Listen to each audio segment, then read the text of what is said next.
శ్రీమాత్రే నమః. గురుడు మనకి వృషభ రాశిలో మారుతూ ఉన్నాడు. అందువల్ల సంవత్సరం కాలం ఆ గురుడు వృషభ రాశిలో ఉంటాడు కాబట్టి ఫలితాలు ఎలా ఉన్నాయో చూద్దాం. ముందరగా మేషరాశి వారికి కుటుంబ స్థానంలో అంటే ద్వితీయ స్థానంలో గురుడు ఉన్నాడు కాబట్టి ధనాదాయం బాగుంటుంది. అలాగే అనుకోని మార్గాల ద్వారా ధనం అనేది అందుతుంది. అలాగే కుటుంబ వాతావరణం అంతా కూడా అనుకూలంగా మారుతుంది. అలాగే కుటుంబ సమస్యలతో ఇబ్బందులు ఉన్నవారు కూడా చక్కగా ఆ కుటుంబంలో ఉన్న వివాదాలను కూడా పరిష్కారం చేసుకోవడానికి చక్కని సమయం.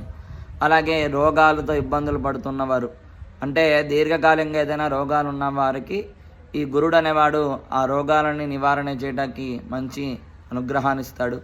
అలాగే జాతక భాగంలో ముఖ్యంగా గురుదశ అవ్వకపోతే మరింతమైన విశేషమైన ఫలితాలు అనేవి వస్తాయి.